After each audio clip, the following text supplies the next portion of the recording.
currency for the entire economic system, they misused that power.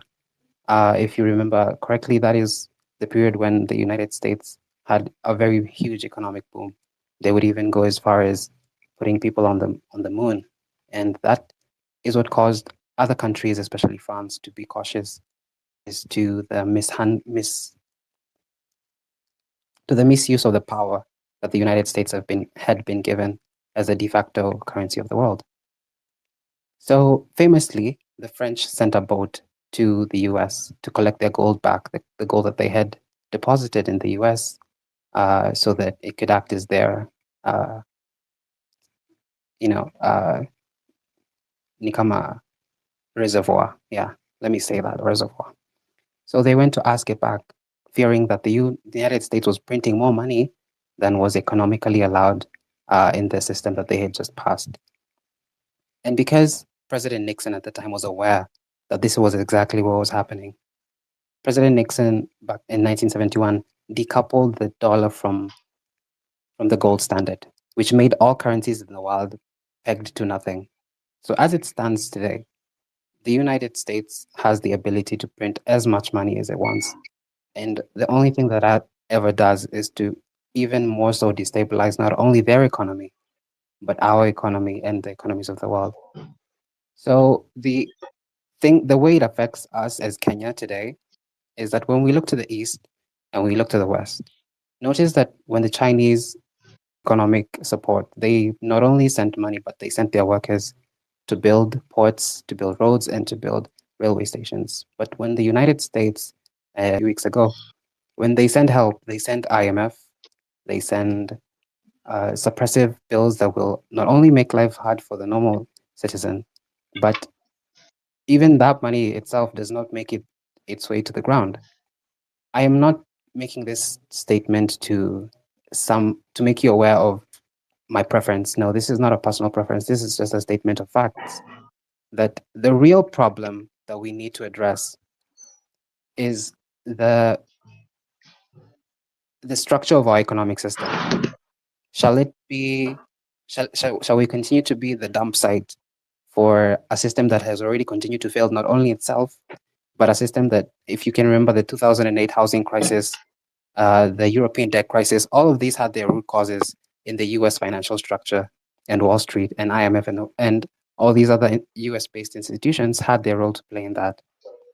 And you would have to note that over the past few months, the tone of the president towards the dollar had just shifted. A few months ago, he was cautioning people about holding the dollar, and now today he's out there signing deals with them. So be cautious. And I think the ones to turn our economy, not to rely so much on these people. Let us not rely on these politicians to build our roads or to improve our schools or to, build hospitals.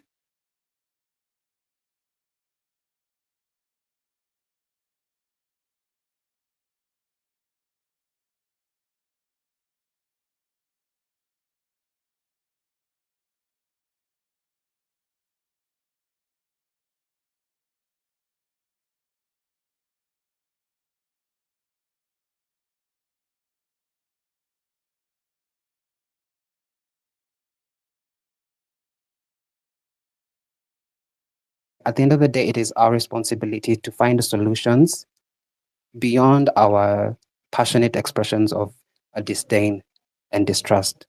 It is up to us to build the companies and the institutions that, even if they're not in government, because even the work of the government is to create policies that govern the way the country runs. But it is for us to use those policies and take up the role as the hands that actually push those,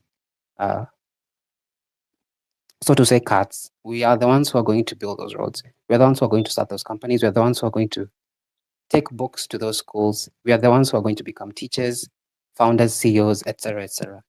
So I do hope that later on today, we shall all recollect. What can I do? Do I have a project I wish I could do? Do I have a company that is in the back, in my notebook somewhere? Hii attention yen tumekuwa to create, and I've loved the passion that we have. I would like us to now look at ourselves what can we do now? What things can we build today that can earn us as a community? Because that is what we are right now. What projects can we start now that are not ideally for charity? And I do appreciate the many efforts that I've seen going around to help people who have been injured and all the families who have been bereft. Let our next steps now be about building. What can we do to make the future brighter instead of only soothing the wounds of today? And let us focus on that. The more we do that, the more we can offset the economical imbalances created by the impunity of these leaders, and the more to even cause changes therein, because they will not listen to us if we continue to be jobless. But we can create jobs for ourselves, and we can become profitable institutions, and then we can cause the change, and that'll be even easier, and that effect will only compound.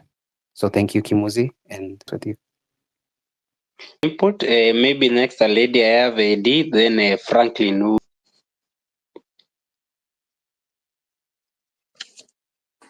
Hey, thank you, Kimuzi, for the chance to speak. And to everybody who is listening, habari zenu.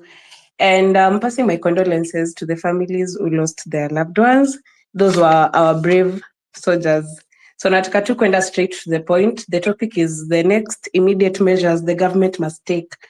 So I'm thinking that, guys, we have a list that kuna hii list ilikuwa inatoka anonymously that was circulating around, tulikuwa tunazipata, tunazirepost.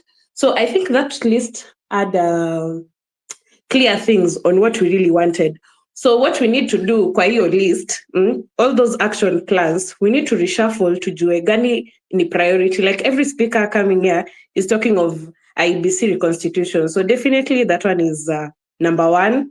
Number two is dissolving the cabinet. Hatutaki maneno ya kureshuffle because all those are incompetent leaders bado wanapelekwa kwa other cabinets to do the same mediocre work they've been doing. So number three, scrap unconstitutional positions. So na try to kusema that list that was circulating around that is written where's the list? Our non-negotiable demands to dictator Ruto and whatever. So we need to see what ni nini tunatoa kwa hii list and what is our priority kwa hii list, because what we are doing, all these spaces, nimekuwa nikizisikiza every day. I've never gotten a chance to speak. Well, leo ndo nimepata. And everybody is always repeating, hata wenye wamekuja mbele yangu, wenye wanakuja behind me, they're likely to say the same things. And all these things ziko kwa ile list. So we need to have what is our priority. Priority ni gani? And then I wanted to add that all this movement ilianza online, and we are toning down and hapa ndio gava inatushikia. So we need to continue putting the pressure that we had. Something like kusalimiana strategy, that strategy has really worked. So atufai ku back down. If there is a corrupt leader, sisi wote tune tukimsalimia. This is a point that I think speaker mwingine aliongea mapema, she's called Patricia. So I think I'm seconding that we need to continue with that. Iyo ili work sana. And then there's this one that I also saw somebody posted, that all these projects that politicians wanafanya and they put their names. So tunafaa we go and spray paint or something, we just write their taxpayers money kubwa. So kama like ile yenye niliona wa Vinyandeti ameandika hapo sijui nini, all those things, we just go and write big taxpayers money. So hizi vitu ni kama tunakuwa na some strike, but we are not going on the streets, because upon I think gava a little bit when we were on the streets and then they infiltrated us vile walileta goons. Also another thing, when these things happen, I think tunafaa kuwa tuna back down kidogo and see the next move. Hiyo day ya kwanza vile Anifa and Cairo, they say they are backing down. I was also against it, but nikakuja kukaa chini kufikiria, they were maybe the mode of conveying that thing, they weren't clear. So all of us thought that they've been bought. But unaona kitu inafanyika, whether they were bought or not, the truth to that I don't know. But what I think they were trying to say is we back down. From what I've gotten is that tunge back down and tuone, because that is where Ruto a little bit when we were saying we are still going on the streets. And before he had already said that we are criminals. So you see, he brought real criminals now to justify that. And thanks to God that all business owners wamerudi back to our side. They're saying that, or our protests were infiltrated. So I think with all these strategies that we have, kama kitu inafanyika, we just don't go with our chest out with kama tulikuwa decide kitu. We can back down and always think. And alafu about having leaders, that one is a very bad idea and we should not support it. We'll have leaders at some point, but we are still at a young stage as a movement and tunafaa kuendelea. So kwa hii kitu yote nimesema, to make a summary, the list that we had and they were making rounds, hizo list ziendelee kukuja. What we were doing before, it worked. The only thing that didn't work was going on the streets kwa sababu gava ilipata a way of infiltrating us. So thank you so much for the opportunity. Nimemaliza. Okay, thank you so much for this opportunity that you have given me this morning. So I just have 4 highlighters that I could like to also highlight.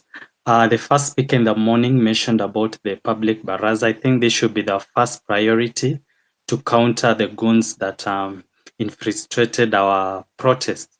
Why should we, for example, not have a public baraza at KICC where we have all Gen Z coming in? We just talk about our issue. We invite all the media houses to come and listen to us.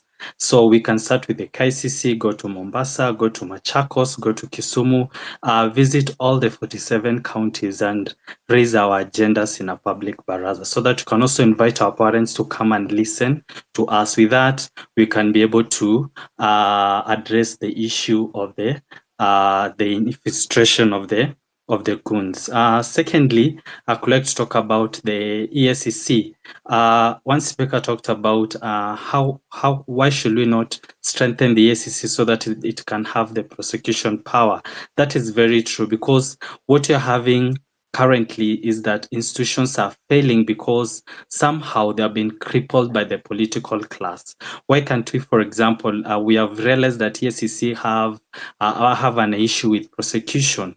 Why can't we push for additional power to the ESCC so that we can directly hold them accountable, so that when cases are brought before them, we can directly push them to those offenders. And also the issue of the recalling MPs.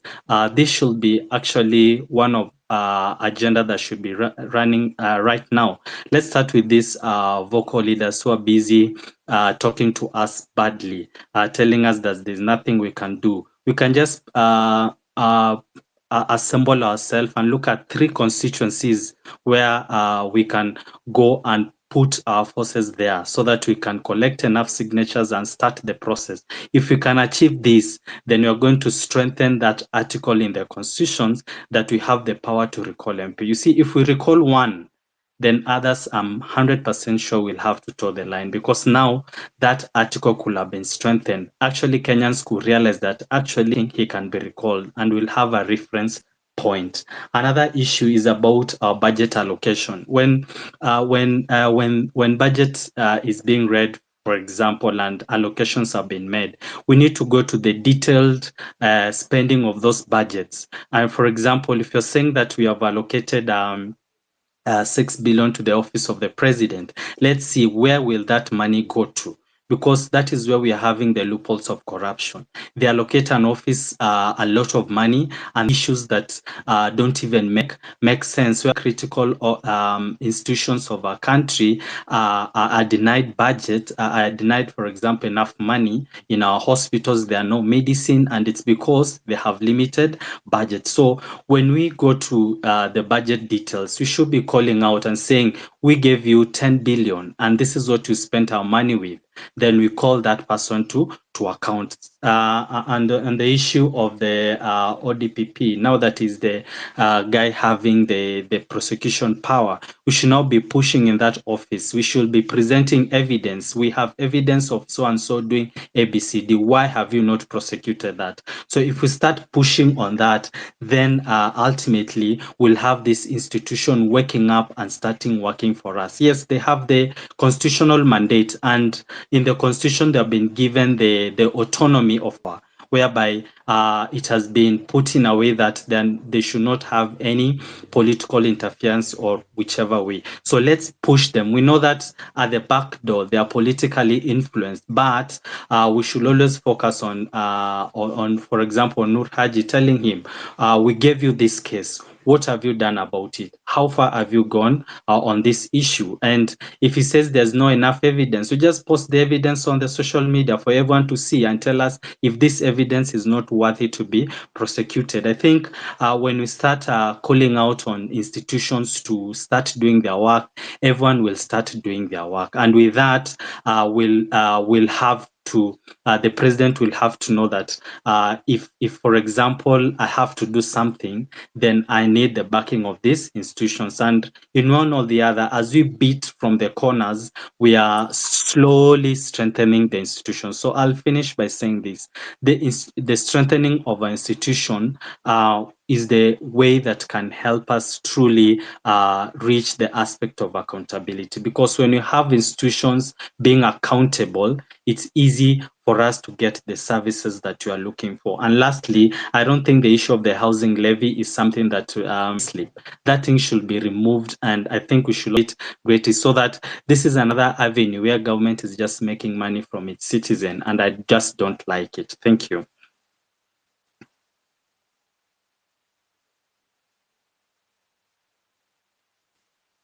Back to Kimuzi.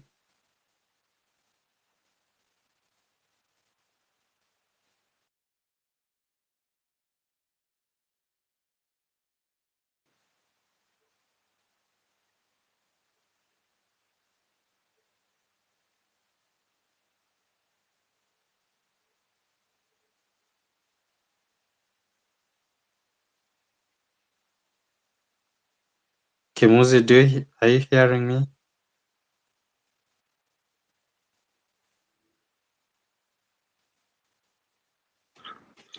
Yeah, I can hear you, but there is a problem. I don't know. Okay. So I addressed 4 issues on the public baraza, the ESCC, the recalling of the MPs, calling accountability on the budget allocations, putting the office of the ODPP into account. And lastly, we should just have to remove the housing levy on the payslip of people. I don't think that is very fair.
Should we continue and just keep it going while Kimuzi is sorting, or do we wait?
Good day, all.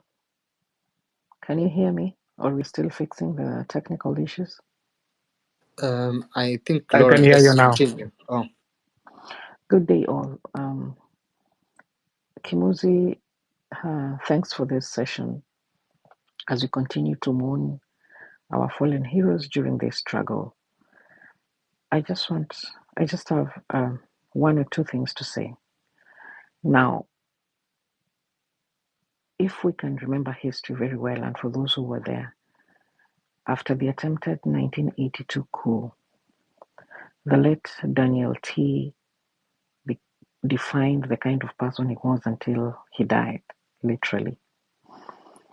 It woke him up and he became such a bad person to Kenya. And that is where we are stuck in what we are now. Alikuwa kichwa ngumu, alikuwa heartless, alikuwa insensitive. He never just gave a damn. And it really, really, really pushed the country backwards. I'm sorry to say it will not be different with whoever we are dealing with now. However, this does not mean that we should sit back and just feel sorry for ourselves. As said earlier, this guy is down. He's working with his head down. Whatever happened will stick there on his face for the rest of his life. So the next immediate measures the government must take, and I'm thinking we are the government, we are the people. We could be sitting here trying to feel sorry and trying to say, we have lost this thing, nobody will ever take us seriously anymore. Maybe we should just let it fizzle out. But I'm saying no. The only tool that we have is one, unity, and two, this space that we still have now before he takes it away. Because to say the truth, I don't see us having this space as a liberal as we things will happen and it will not even be possible or even good for us to communicate the way we are communicating now. People will be highlighted and their lives made easier. So the immediate solution that we have now is just to keep pushing. We keep highlighting bad governance. We talk as much as we can. And I'm sorry to say, but we will have to wait until 3 years for elections to be done, for any change to be done in this country. But in the meantime, let us make noise when they are not doing the right thing. Let us use our online space when they are annoying us. Let us use the tool that we have, the unity that we still have among us. Let it not go away. It is sad that I am very sure it is the government that infiltrated the protests and have now made it impossible for such things to go on because they are scared. But I don't know how much they can infiltrate our minds and our spaces where we can talk about these things. So that is what I feel. These are the immediate solutions we need to engage in. Let us keep talking. Let us keep highlighting bad governance. Let's not get tired about it as we soldier towards 2027 is not far. We thank God people are young here. We still have time on our side. Let us take care of ourselves and make sure that we still make noise about what the bad things they are doing. A cabinet reshuffle will never solve what the country is going through because he doesn't have goodwill. He doesn't at all. So it will not solve. He will just replace bad people with bad people. So as long as our money is still going to bad pockets, it will not going to help us. So let us keep shouting. Let him know that we know that you're doing the wrong thing. And let us make it difficult for him to again raise his head up and talk like a statements which he thinks he is and he's not. So whatever small space you occupy, whatever small noise you can make online about it, let us keep pushing. But don't feel disillusioned. Don't feel that you have failed. No, no, no, no, no. We still are following what is happening. Let us not stop following what is happening. Keep following what is happening, even at the village level. Let us shout. Let us call bad governance for what it is. And let us keep praying that the good Lord will keep being with us in all this journey. Thank you very much.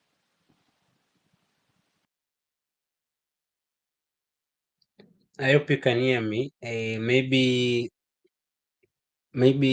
Victor, you can talk, and then maybe a lady, one of the ladies, maybe maybe next after Victor. Anyway, Victor, you can talk. Then we will know next. Okay, thank you, Kimuzi. Am I audible? Yeah, you're you're okay. You're audible. Okay, thank you. Thank you for the space. I have a few things to mention. First, I think we have a very rotten system, that collective responsibility. We all need to be responsible, and it will start with me and you from the very bottom. We need to make this political position very, very dangerous to occupy, and by that I mean we need to have these discussions. If not daily, we have to highlight what is happening. We have very many people. We have 50 million people, and here at least Kimuzi and the rest wenye mko na a huge following, tunaweza kuja to highlight the thing that happen. Tuna highlight because sasa hizi ni kama we don't have any opposition we are the ones to be checking on the government. We need to keep the government on check. They have made it difficult for us to achieve what we wanted, but because the system it is 61 years old, we have to bring it down pole pole, bit by bit, a stone after stone. Then our MPs, we know they are accessible. Tunaweza kusa access the top government officials kama ma-CSs, but tunaweza access our MPs, MCAs, governors. We know their businesses. Tunajua kama wanafanya mbaya, tunawa approach, we occupy their spaces, hawapumui, na ni hivyo tutafaulu. Until 2027 we educate people about this mambo na they need to vote and they need to wachukue kura, and by the time tunafika 2027 everybody ako educated. Mambo ya tribalism inaisha. By the way tumemaliza mambo ya tribalism, and appreciate embrace these spaces. Inasaidia kuunite.